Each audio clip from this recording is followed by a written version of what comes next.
Well, hello everyone. 24 something people now. That number has jumped, so I'm guessing the finance conversation has ended, and it's an opportunity for us to introduce ourselves. Okay, so Jim and I have been friends for 10 plus years, so we have a lot of, we just call each other usually by the nick, like the last names, or sometimes just says hey you. It's just kind of how we talk to each other. But Mooney, do you want to introduce yourself first and tell everybody a little about yourself? Sure. Jim Mooney, Vice President of Operations of Freedom Storage Management. We're based in Pennsylvania. We operate 18 stores. We just picked up one in North Carolina last week, up and down the East Coast. Previously, I was a Vice President of Operations for a national company that would sell storage out of Emeryville, California, where I spent 20 plus years at. Storage to me is always fun and exciting. So you can meet a lot of interesting and fabulous people we work with. And then there's Jim Ferguson. Exhibit A. So Mooney, how did you get into the industry? I think this is one of my favorite conversations to ask somebody personally. Actually, it's ironic. I was a customer. I was a customer of the storage facility, and I went to pay my bill. I was actually going to a job fair because I was looking for work, and they were hiring. And I'm like, yeah, no, that's not for me. I went to the job fair and realized I had the wrong date. I was a week too late. So I went back to the facility and talked to the manager for about 20 minutes, and then I got a call from their operations manager 2 days later, and I got hired on the spot. And it's like, okay, this will be an okay job for now, and it's turned into a fantastic career. I really, honestly, I've worked in retail and office work and all. I wouldn't change it. I love what we do. It's an interesting field. We get to meet different people every day. The trade shows, I mean, you guys are all like family now. I mean, how many of us, actually it's ironic, when I first started, I created a separate Facebook page just for work. And now 90% of the people, I got rid of that page, 90% of people have migrated over to my other page because we just communicate on a regular basis. You, Ben Hendricks, Katie Cowan, Jennifer Bowman, I mean, Dave Demchuk, Scott Warden, I mean, Peter Spickanagle, the list goes on of how many friends I have. That's one thing about this industry, that we're just a big family. It's one of the neat things about this industry is that that we share, right? And that's the whole conversation, is you share the good things, the bad things, what works, what doesn't work, how you guys are approaching something. So this is my, I think, 11th year in self-storage. I used to be in a different industry, in the automotive industry, and I came into the self-storage industry. I used to work for SiteLink for 7+ years and probably had 8, 9 titles by then. And that's actually how Jim and I met. And at my time at SiteLink, I really got the opportunity to expand my horizon with learning all the different aspects, from going to trade shows. And I was a trade show person for many years, went to 38 something shows a year. So I really got to have an experience of meeting a lot of people and understanding the wants, the needs and desires. And it was just great. I loved it. And then actually I left SiteLink and worked for a third-party management company for a year and a little while, and I consulted for a little bit, and then I'm actually now back at SiteLink in a way under the brand of Storable, but I'm the SiteLink Product Manager. So kind of coming full circle a little bit. But Jim and I have actually talked about this many times, right? He and I are both technology savvy people. I'd say Jim and I talk more about technology than many people do, and we did a presentation for, I think, the SSA before, and we talked about generational. We've had multiple pieces here, and each of us have difference. And I think Mooney, what's your rule? You always state something. It's not the golden rule. It's the, thank you. The platinum rule. And what? Yeah, tell us everybody what that means. Yeah. Actually, I got to give all the credit in the world to Robert Chidi from OpenTech for that, because he turned me onto that book. It's the platinum rule, and again, we all know the golden rule: treat people the way you want to be treated. And actually, the platinum rule makes you think a little bit about it, because we want to treat people or interact with people the way they want to be interacted or treated. So, like Robert's example it was funny. Is we're sitting in a session, he goes, "Hey, how do you drink your coffee?" And Jim, me, I don't drink coffee, but somebody said black with 2 sugars, and Robert's like, "Okay, well, I drink mine with cream and sweet and low. So if I gave you coffee the way I like it, you're not going to like it." And it really made you think a minute about it. And that's what we talked about, Jim. When we talked about the generational thing, I wrote an article or a presentation for I don't know where, and we looked at data, and I grabbed data from 10 different companies in different states looking for SiteLink with the age gaps. And it was so funny that baby boomers are still the #1 customer, followed by the Gen Xers, and then the millennials. And we even looked at a store, Ben Henderson was gracious enough to give me data from 5-Star, and we looked at a store in Minneapolis, which is right in a college town, and still baby boomers were not anywhere near in the top 3. I mean, it was incredible what we perceive our customer base is going to be, and that's why I tell people all the time, make sure if you're using SiteLink, make sure you put the driver's license and the date of birth in SiteLink, because you can get a lot of data based on that information. I sat with Jim Stevens before at a trade show, and we did an analysis, and we did the same thing, right? So let's say pick Raleigh, North Carolina is where I am, and Jim's actually from PA, but he's in a different state this time. But we did an analysis. We said, of the facility that's here in Raleigh, North Carolina, in my zip code, look at the generations across, right? Pulling the data that Mooney was just alluding to is saying, if you have your date of birth and you have the driver's license, you can really use it to your advantage. And one of those things was we actually tried to figure out is like what percent of each of the generations were actually there. And if you pull the just demographics of your city and town off free websites, then you match it with your data off your FMS system, the generational percentages are actually very similar. So you can really get an idea of who that is. But one of the things that Mooney and I always talked about is the technology, right? Using technology to your advantage, and not just throwing technology at a problem per se, but using what is available, right? And kind of like what Jim was saying with this platinum rule and having that concept, you have different types of people all wanting to rent with you, right? And if you are just going to do the one way, then you're kind of closing out what opportunities you have with prospects and customers. So Jim, I think, has always pushed technology. And I think I can see Scott Warden, I can see other people's names in here that have all known Jim to push technology and put it in there, because it gives an opportunity to actually expand who he's actually reaching out to for his facilities. My one question, I guess, Jim, is we're all in this together. This is now our new norm, right? We all love Zoom. We all love these types of interfaces, love, hate, whatever you want to call it.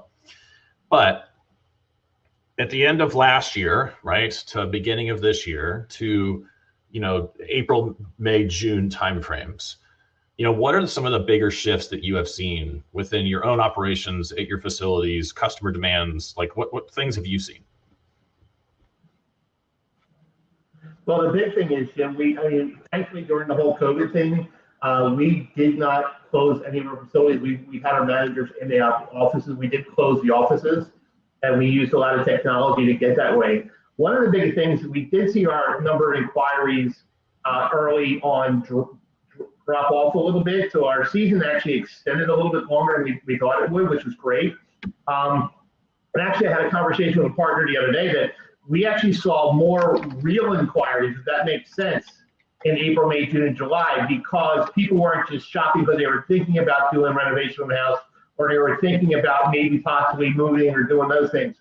We had more people who were in the process of moving, upgrading, home renovations that needed the storage. So we had more real inquiries, and we had better conversions on the real inquiries because we didn't have the tire kickers, that we like to call sometimes, out just looking for a price.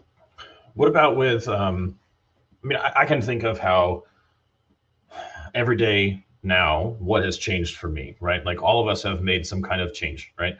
So we currently, we have a Harris Teeter in North Carolina. So we pick up through Harris Teeter, right? So it's I don't use the delivery piece, but I'll go drive up to it and pick up my groceries that way. And that's a completely different interaction. So my wife, I actually had to show her how to do that, right? That's something we've done. But there's other things. We all live off Amazon. We all live off some kind of e-commerce system to actually make our worlds a little bit easier. I can think of a number of times we use Grubhub. You're right. I actually have a great friend who works for UPS, and just a friendly tip, he told me, if you're going to be doing your online shopping, do it early, do it now, because the numbers going through the UPS hubs right now have gone up dramatically from this time the last several years. So they're already feeling the holiday push. So to make sure you get what you want when you want it, don't be the last minute person like my wife who will wait till the day before and says, hey, I need to order something and I hope we get it. So, but you're right, technology, we're using more technology. I'm more online rentals, more online payments, more interaction that way. And thankfully, which leads to the conversation we're having today, we were doing a lot of stuff over the phone, which was really, when you're trying to capture information, you're trying to get the customer to give you their driver's license number or their date of birth, and they're in the car, whatever, it just became cumbersome for the managers because they would spend, instead of 2 or 3 minutes on the phone, now you're spending 10, 12, 15, 20, and some of the older generations longer than that trying to get the rental done and then sending them the document to sign. So by SiteLink coming out with the conversion link, it's been a game changer for me because I can tell you since it rolled out on May 12th when we first worked with it. So I have 17 stores, now 18. Since May 12th, I've had 295 rental conversions using this link on top of the online rentals and other things we're doing. Give everybody a comparison, Mooney. Do you have any kind of like before and after, like of your online traffic per se, or your online reservation or move-in traffic per se? Like what kind of increase have you seen? So like before to after?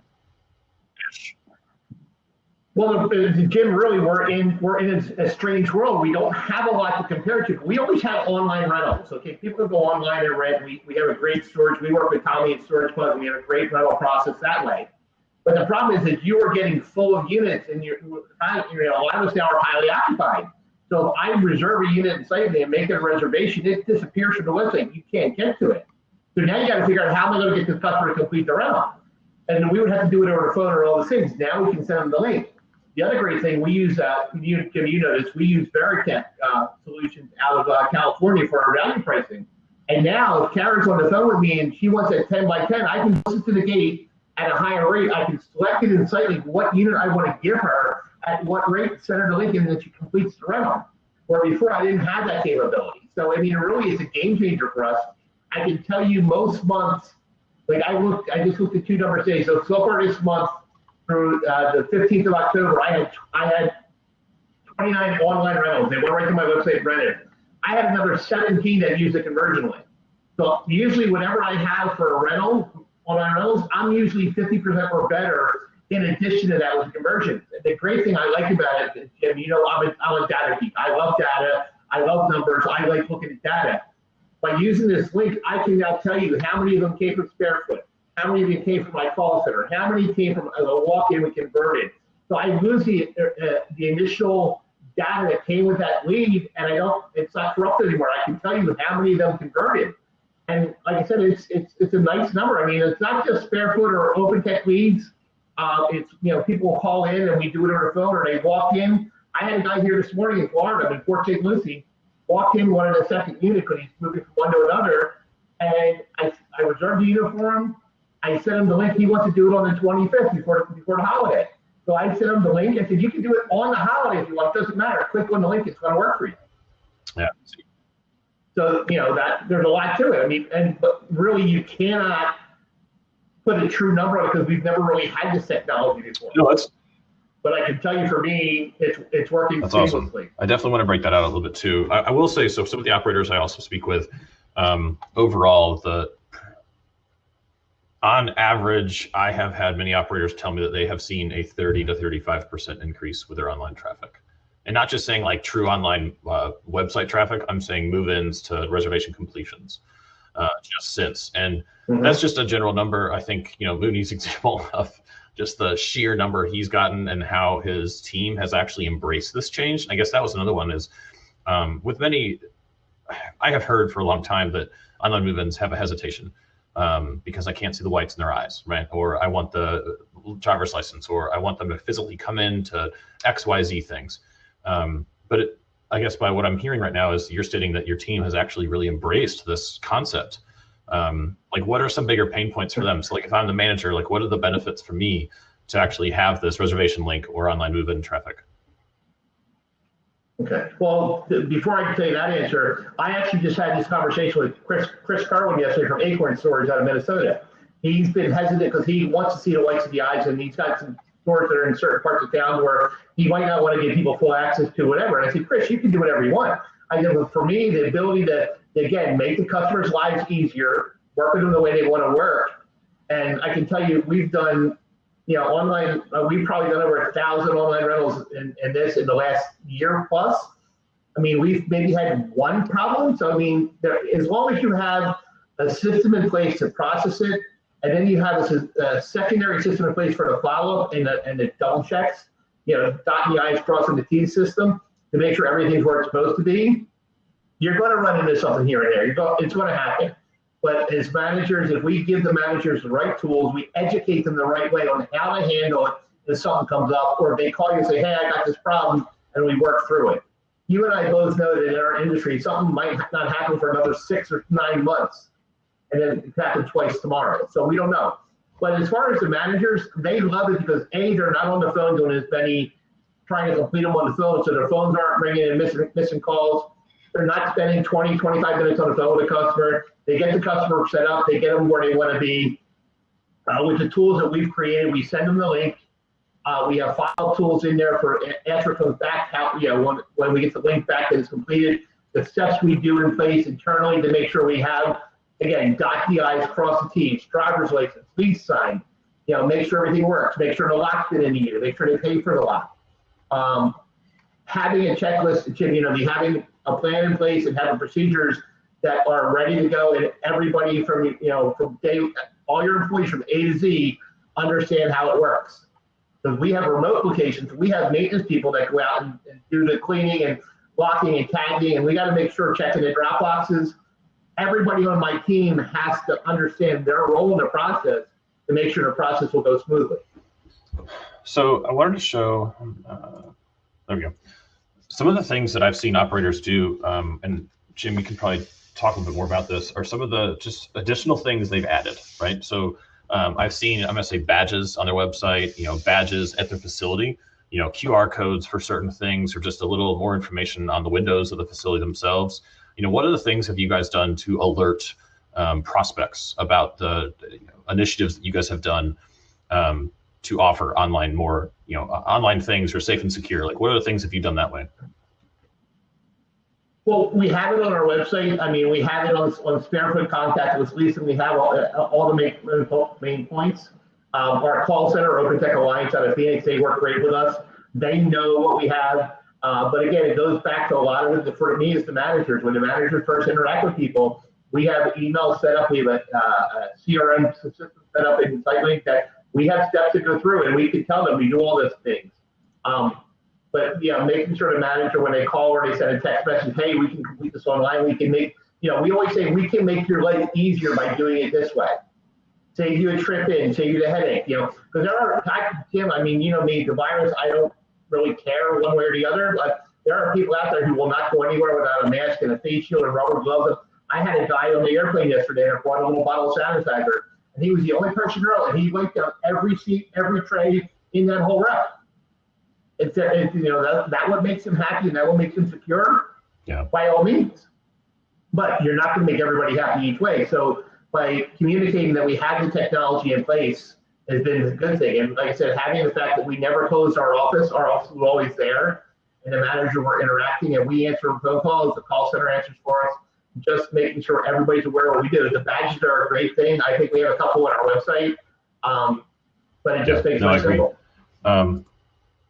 So you were talking more about, your SpareFoot leads and those things. And I know that SpareFoot has actually also made some enhancements, right? So one on the left side, on the listing service, it talks about now contactless. So you can add that to your listing service. So not just for, and I'll show you the websites. There's a couple other slides here. But the other thing that Jim also pointed out, which SpareFoot also rolled out, was on the right-hand side, there's this, hey, reservation, and then, hey, are you also just hit this and it's move-in ready as well, right? Having that extra step and giving that client that extra little push.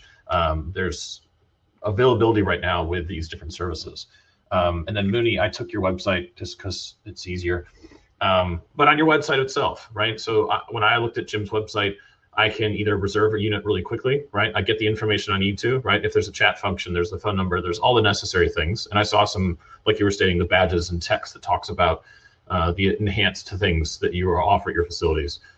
But I can also rent that right now, right? And on the left-hand side, that was kind of part of that process. So I can alleviate that pain very quickly and just do the online move-in if I am that person that wears the whole get-up of rubber suit or just want that experience, depending on who that prospect might be. Right. Right. Now, Jim, I will point out there on the one thing, that 5x5 climate control where it says call me now, we're going to quote. Actually, that means I do not have any of them available right this second to rent, but I still do not want to lose that inquiry because somebody might be looking for that for the first or the second. So we've worked with our website team to make sure that we still show availability on there. Now, if you were to have the same screen up for Sparefoot on their page, you would not see my 5x5 climate control. And that has been a big thing for us because people, certain markets, people shop ahead of time. So I don't want to limit myself and lose a potential rental because I don't have something today. They might need it on the 1st of December. By then I could have a vacant one. So I still want to capture the inquiry, get the person to interact with the facility and see what we can do, and then maybe upsell to the 5x7 or find out when they need it, and then watch my scheduled move-out list and SiteLink to see what's coming. So we have the ability to take care of the customer when they want it, because this is a snapshot of what I have currently today, and how many people are not really looking to rent today. So you want to make sure, again, you can work with them how they Have you seen any difference, now you're saying that, about clients looking ahead? Is there even shift with now? Traditionally, if you just, I'm guessing, guesstimated, there's probably a large percentage that says, I'm looking for something this weekend, next weekend, whatever that time might be. With the shift of COVID, with more traffic just going online, are people planning more or planning less? Has there been a shift? We've seen some more planning, and again, thankfully we're full. Great news is we're full, bad news is we're full. So a lot of times we have stuff where we will have somebody who might want a unit, say December 15th, and I got one left or two left. I'm not going to hold it till December 15th. I'm not going to lose a rental. But I would say, hey, Jim, by the way, that's the unit you want. I only have one left. And since we're our first of the month billing, if you move in today, we're going to prorate you in for the rest of the month of November. You can start moving your stuff down. And I know it's not supposed to be on a discount, but I'll get you 50% off your first full month to help you out with that. So again, to make sure the customer gets what they want, sometimes we're going to kind of nudge them a little bit earlier and tell them the advantages right now. A, we're going to have it, and B, they can start moving their stuff now. That's great. So I've seen both of it. So I wanted to go back one more. Oop, hang on. I'll learn how to use technology one day, apparently. All right, I'm going to unshare just so that I can actually get this correctly. But while we do this, while you wait for me to figure out how to use Google Slides, I wanted to actually ask you, Jim, in addition to your call center and in addition to your websites and listing services, what steps have you guys done in the stores? Have there been some advancements, or is it, to be honest, also, you're more technology savvy in operations in general. Like you as a person, yes, but also you as an operations. Have you seen a shift, I guess, with other operators to say like, hey, these are other offerings that people are doing, or a shift into those aspects?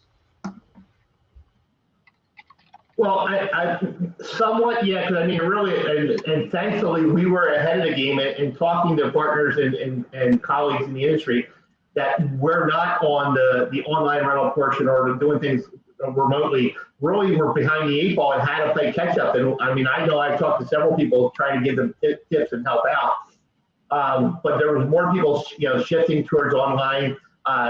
Some people have gone so far as really making their stores, clean, and they're talking about their cleaning program to the store and how they sweep their units and clean their units and tag their units. We actually go so far with our remote properties. We actually have the lock waiting for you in the unit. You don't have to go in the office.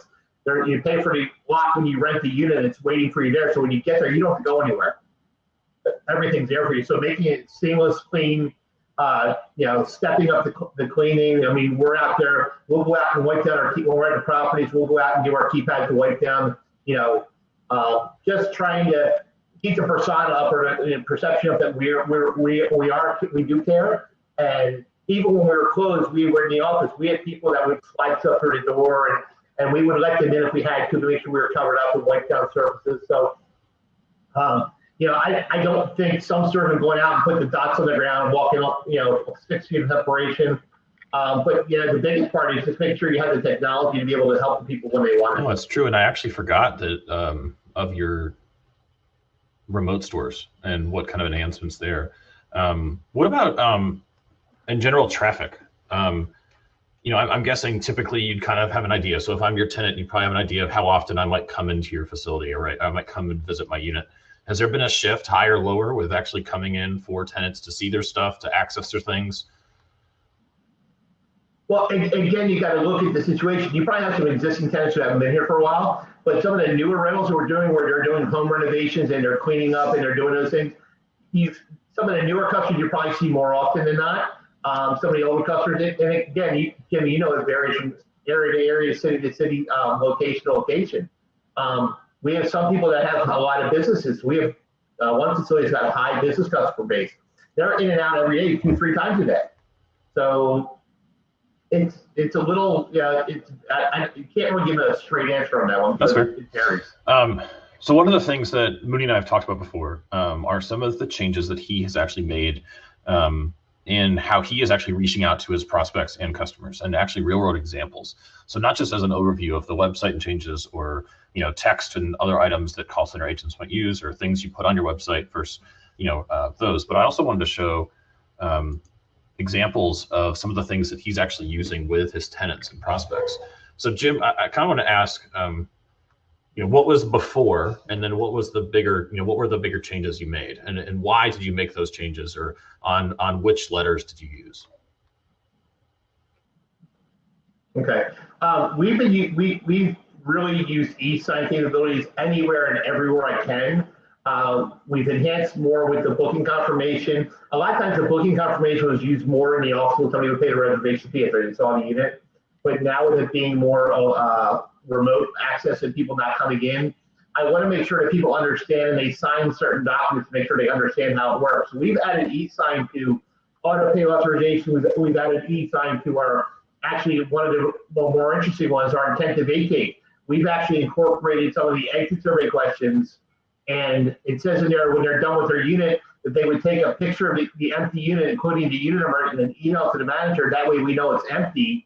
And we have a good number of customers who will do that for us, because we tell them, look, if we go out to that facility and the door's open and all of a sudden there's a sofa in there, we're going to assume it's still yours.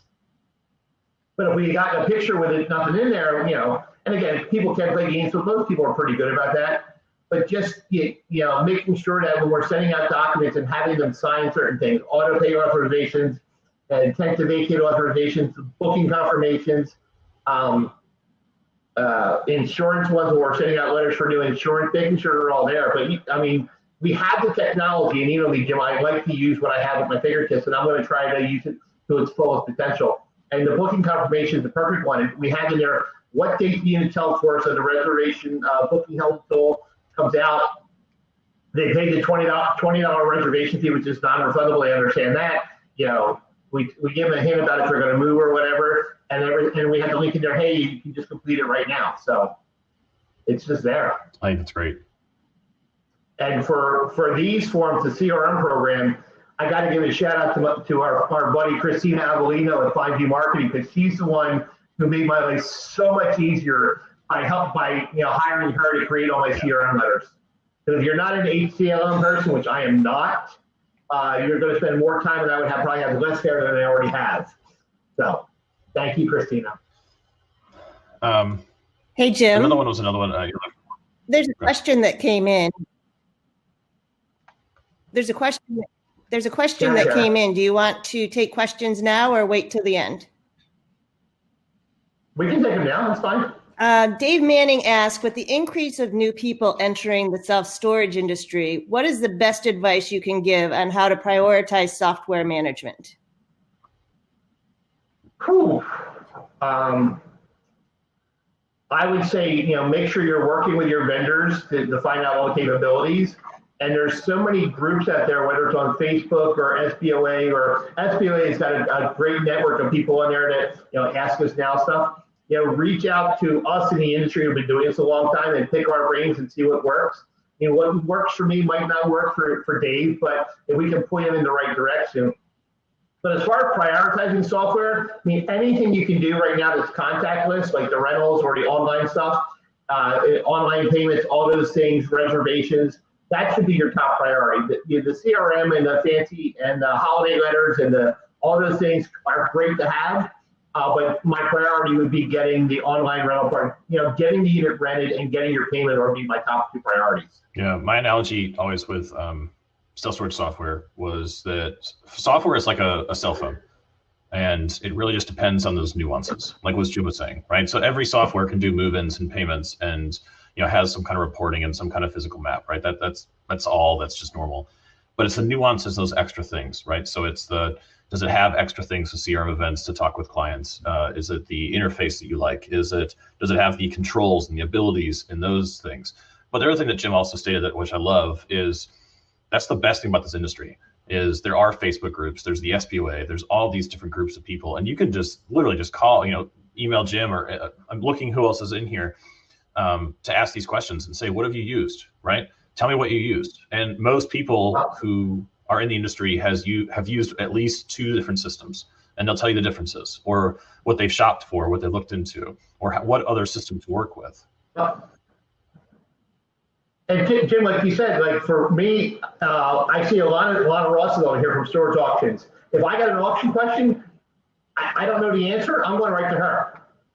And if she don't have the answer, she'll find it for me. Same thing with call potential Scott Warden, or Jennifer Bowman when she was around, or you got Kelly Walters out at OpenTech. I use my resources. I never want to be the smartest person in the room. I always want to surround myself with smart people. And we're always learning, we're always evolving. That's really why I really miss the trade shows. Yes, you can see everybody, but just the conversations over drinks and what you're doing and how it worked for you. And every time I come back from a trade show, I come back energized and finding something else we can do. And I was going to say, I've just looked through some of the names who are also in this group, which is wonderful. But Jim Ross is another great reference. And there's also consultants in the industry. And that's the best part about this, is they can actually help you with different things, right? Help you get up the right systems. They can lead you in operational things or audits, whatever focus might be. There are resources in this industry, and people are willing to share, which is wonderful. Jim Ross is fantastic. His Fremont domination and his podcast. I mean, I've been with him multiple times, and it's really great hearing stories from Jim. And we kind of have the same background. We kind of follow the same kind of path. So, kind of interesting to see how his look is and my look, and really just learning from each other. I mean, you can go on and on with people on this list. So, Mooney, this is another example of one of the forms you use at your facilities, that you said that you had assistance with actually making it nice, looking pretty. Yes. How did you word that? I guess, how did you choose ready now? Click this link to complete your rental. Like, did you ever tweak the messaging to kind of figure out what might work, or was it, I think this is a good line? Oh, absolutely. Absolutely. I mean, like anything else. I mean, Jim, we're going to crawl before we can walk. We're going to step in a pothole. We're going to make a mistake. I'll give you a prime example. Years ago, we were really making a big push on invoicing people, getting people to pay their bills and all that stuff. And we thought we knew everything. And I'm like, okay, let's try something else here. So I started using some Bitly links so we can track the payment portal clicks. I realized I get more instant reaction from people if I email them 5 days or 6 days before they're due than if I email them their invoice 15 days before they're due. Because they're due now, they're just going to pay it. So I can actually track the links on the Bitly link to find out how successful it is. And I want to change it from 6 to 7 or 6 to 3. I mean, I'll try anything. And the great thing with our industry, with the websites and technology, it's not like a Yellow Page ad. Think about it, Jim. If you made a mistake in the Yellow Page ad, you were screwed for 2 years. If I make a mistake on my website today, I can call Tommy and say, hey, change that. And we actually just did it with Tommy. We made our insurance mandatory on 3 of the sites just to see how many people would still rent without trying to back out of insurance. I can change that tomorrow if I want to. It's, if you make a change, if you think about something, the biggest thing is when you do something, track it and react to it. Just don't make the change and forget about it. So with this one here, ready now is just a phrase of one of, I forget who came up with it, but it was are you ready right now? Click here. Give them, and for me, anytime I can give them less clicks to go somewhere, and it takes them right to where they want to be, the better it is. So what about, you were just talking about how you actually modify it to go out 5 to 6 days or 5 to 6 days prior to when that happened.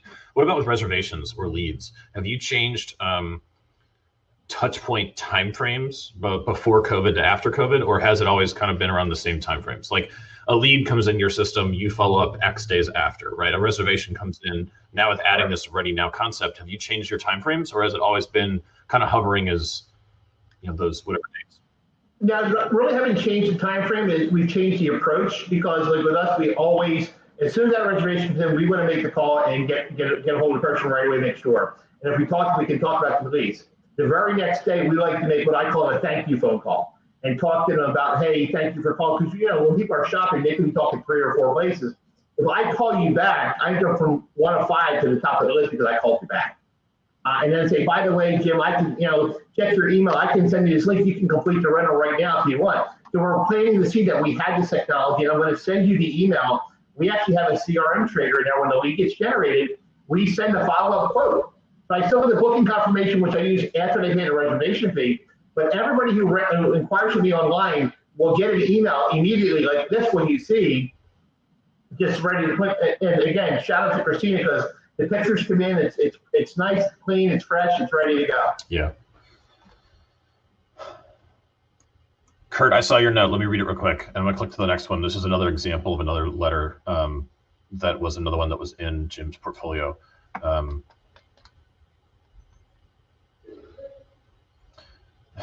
I guess, Mooney, before, Kurt, I'll read your thing here in a second. What are you doing with, are you being, in general, and I guess this is a different kind of question because it depends on your facility and your occupancy and discounts and those, are you being more aggressive with discounts in this time frame, less aggressive with discounts? I mean, I guess it's hard to answer that question depending on their facility, but let's just say it's not a lease-up property and it's not 100%, right? You still have, some units to actually rent. Are you being more aggressive with certain types of discounts or less aggressive with discounts in general, or have you seen a trend or any kind of thing there? Jim, really, my discount philosophy hasn't changed. We use the tools that we have in SiteLink. So up to 85% occupied, we might do 50% off the first 2 months. And then after that, I'm going to give my manager the ability to have 50% off 1 month in their hip pocket. So we're not going to advertise it, but I'm not going to have somebody walk away or hang up the phone because they want a discount. So it's going to cost me 50% of the first 12 months for a lead in. We know industry average are 12, 13 months, and right now I'm averaging 17 to 18 months, and we're not seeing a lot of move outs.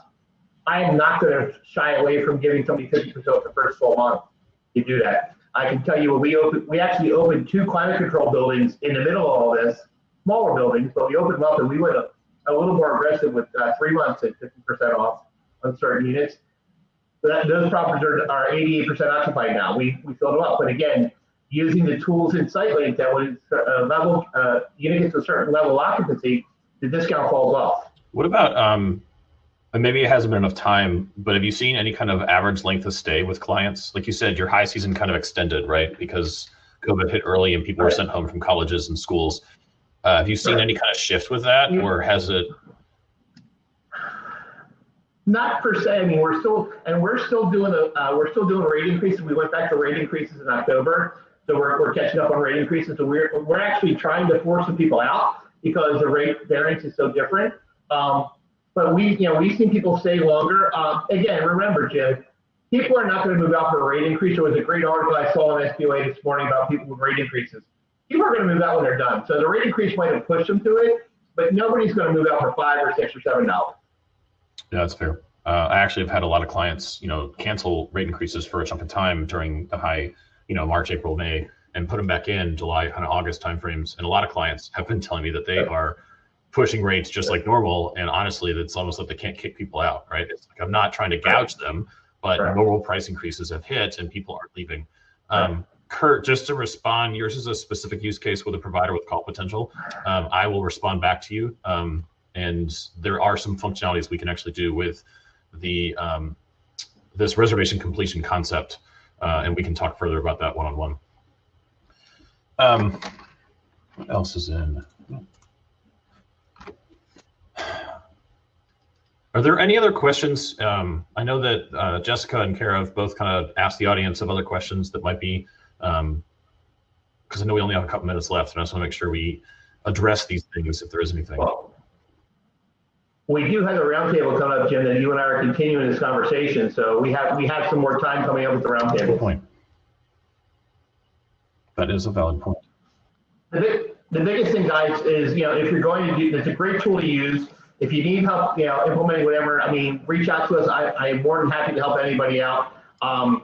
get your, get your ducks in a row, make sure it's right, but make sure you not only implement up front, make sure you have good follow-up behind it to make sure. Actually, Jim, I just got asked to write a presentation for the Pennsylvania Self-Storage Association on auditing contactless move-ins during COVID. So I got a whole PowerPoint I'm working on now on what the steps are to make sure you do certain things like dot the I's, cross the T's, if you're going to go this route and do contactless.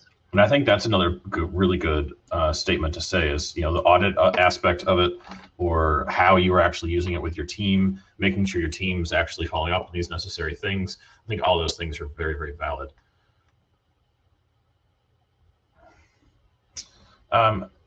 Like Mooney said, we are part of a roundtable at the end of the day with the SPOA. So there's going to be more things that come up, which is wonderful. Kara, do you have a time frame of when that actually goes live? You can tell the group. I think we're 3:15, aren't we, Jim? Roundtable? I do have it. You called me out on my, it's 3 to 4:15. Okay. I had to adjust my time from Central to Eastern. That is fair. But our contact information is up here now. Feel free to contact us. As I said, for Dave and other people, feel free. Jim will tell you the honest truth, and he will also point you in the right direction, right? And he and I are both in that way that if we don't know the answer, we can send you to Alana, we can send you to any of these different people who are here, but also just resources in those different areas that you guys might have questions about, or if it's a specific how-to handling something, we have different people and situations in that as well. Is there anything else you wanted to close with, Jim? No, like I said, use the resources we have. Like you said earlier, that's the one thing that's fantastic about our industry. We all work together. We help each other out. Like I said earlier, I helped Ben Hendricks in North Dakota. You got Katie Callan in Texas. You got, I saw Mark jump on here from Atlantic Storage and then in Jacksonville. I just talked to him the other week. He helped me out with something for Florida. We're all over the place. Yeah, it's true. And I think everyone's doing this a little bit differently too. I think there's a lot of tools available right now, and everyone's kind of tweaking how they need to do it and how they actually do it at their operations. And that's the really nice thing about the technology available today and these tools is that you can really customize it to make it work for you. I appreciate everyone's time today, and I know that